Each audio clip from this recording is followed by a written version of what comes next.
ভোরের আলো ফুটতেই ভিড় জমতে শুরু করে বাস টার্মিনালে। কেউ অফিসে যাবেন, কেউ সন্তানকে স্কুলে পৌঁছে দেবেন, কেউ বা ছুটছেন জীবিকার টানে। কিন্তু গন্তব্যে পৌঁছানোর আগেই তাদের লড়তে হচ্ছে খানাখন্দ, কাদা পানি আর বিশৃঙ্খলার সাথে। যানবাহন আটকে যাচ্ছে গর্তে, যাত্রীদের নামতে হচ্ছে কাদায়, প্রতিদিন যেন দুর্ভোগী তাদের সঙ্গী। উদ্বোধনের ১৯ বছর পার হলেও আধুনিকতার ছোঁয়া লাগেনি পিরোজপুরের কেন্দ্রীয় বাস টার্মিনালটিতে। সামান্য বৃষ্টিতেই টার্মিনাল ডুবে যায় পানিতে। তখন তৈরি হয় ছোট বড় অনেক গর্ত। রিক্সা, অটোরিক্সা, মোটরসাইকেল সব ধরনের যানবাহনই আটকে যায় এই গর্তে। আমাদের বাস স্ট্যান্ডের সমস্যা হচ্ছে খানাখন্দ পড়ে আছে, পানি জমে থাকে, দুর্গন্ধ আসে, তারপরে মানুষজন উঠতে পারে না, মহিলাদের সমস্যা, অনেকটা অ্যাক্সিডেন্ট হওয়ার সম্ভাবনা থাকে। এর থেকে পরিত্রাণ পাওয়ার জন্য আমাদের বাস স্ট্যান্ডটা পরিষ্কার পরিচ্ছন্নতা করে এটাকে সংস্কার করা উচিত। এখানে ছোট বড় খানাখন্দে ভরে গেছে, এটা অতীব জরুরি সংস্কার দরকার। সংস্কার না হলে আমাদের ছোট গাড়িগুলো নিয়ে বাস স্ট্যান্ডে ঢুকতে গেলে গাড়িগুলো অ্যাক্সিডেন্ট করতেছে। ২০০৬ সালে নিয়মিত এই টার্মিনালে যাত্রী ও পরিবহন শ্রমিকদের জন্য পর্যাপ্ত সুযোগ সুবিধা থাকলেও তা প্রয়োজনের তুলনায় খুবই সামান্য, যার ফলে টার্মিনালের ভেতরের জায়গা না থাকায় রাস্তার দুই পাশে তৈরি হচ্ছে যানজট। তবে সংশ্লিষ্টরা বলছেন, দীর্ঘমেয়াদী পরিকল্পনা ছাড়া শুধু খানাখন্দ মেরামত করে সমস্যার সমাধান হবে না। টার্মিনালটিকে আধুনিকায়ন, বাস পার্কিংয়ের জন্য আলাদা জোন তৈরি, ড্রেনেজ ব্যবস্থার উন্নয়ন এবং অতিরিক্ত বাস চলাচল নিয়ন্ত্রণ করতে হবে।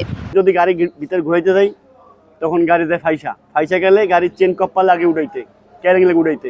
কেন্দ্রীয় বাস টার্মিনাল পিরোজপুর জেলার খুব বেহাল দশা। আমরা গাড়ি নিয়ে টার্মিনালের ভিতরে ঢুকতে পারতেছি না, কাজ হয় না। বর্ষার দিন ডাব্বে বিলীন হয়ে যাইতেছে, গাড়ি ভিতরে নেওয়া যাইতেছে না, ভাঙ্গি চুরিয়ে যায়, মালিক সম্পদের ক্ষতি হয়। আমাদের সব সময় ২৪ ঘন্টা আমাদের থাকা লাগে টার্মিনালে। আমরা যে গাড়ি রেখে থাকবো এরকম কোনো পরিবেশ নাই। গাড়ির টায়ার হয়ে যায়, তারপরে গাড়ির স্প্রিং প্রতি ভেঙে যায়, তারপরে অ্যাক্সিডেন্ট হয়, লোকজনের ক্ষতি হয়।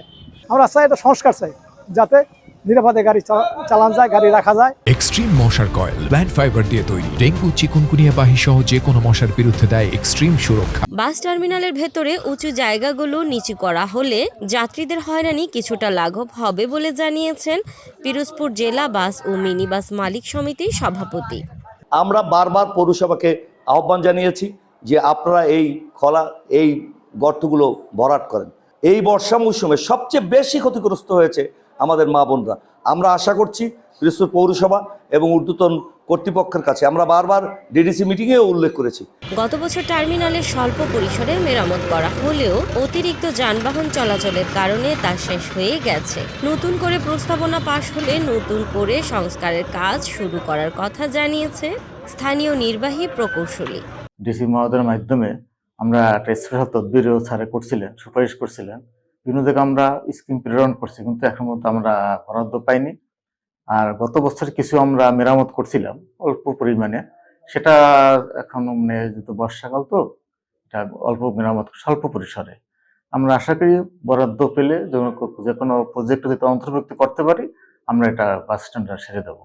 ১৯ বছর আগে যাত্রী সেবা দেওয়ার স্বপ্ন নিয়ে তৈরি হয়েছিল এই টার্মিনাল, কিন্তু সময়ের সাথে সাথে সেই স্বপ্ন ভেঙে গেছে খানাখন্দের গর্তে, কাদা পানির স্রোতে আর অব্যবস্থাপনার চাপে।